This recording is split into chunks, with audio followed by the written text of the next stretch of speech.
বন্ধু এই দত্ত টাকা বুঝছো, সুদ খাইতে পারবো না, দিতেও পারবো না, মরণের ভয় আমারও আছে বুঝছো। আমিও একদিন বন্ধু আয় বাবা। মাছ লাগাছে, টাকা লাগাইয়া ভালোই হয়েছে। টাকা দিতে পারে নাই, মাছ নিয়ে আই পড়ছি, কিন্তু মনে মনে একটা খুশি লাগতেছে। বাজারে বড় মাছটা কিনে নিয়ে আইছি। চল।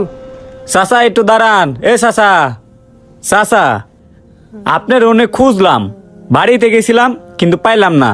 চাচি কইলো যে বাজারে গেছে, বাজারে গেছিলাম পাইলাম না, কিন্তু এখন রাস্তায় দেখা হয়ে গেল।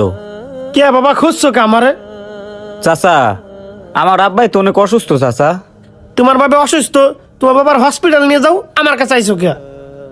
চাচা আপাতত আমাদের কাছে কোনো টাকা পয়সা নাই, আব্বার কাছে কোনো টাকা পয়সা নাই। আপনি তো জানেন আব্বাই কতদিন ধরে কাম করে না, আর আমার কাছে কোনো টাকা পয়সা নাই যা আব্বার হসপিটালে নিয়ে যাম। চাচা আপনি যদি কয়টা টাকা দিতেন তাইলে আমি আমার বাপের নিয়ে হসপিটালে যাইতাম। তোর মাথা মাথা ঠিক আছে বেড়া? আমি অনেক অভাবে আছি, আমার নিজের সংসার আমি ঠিক মতো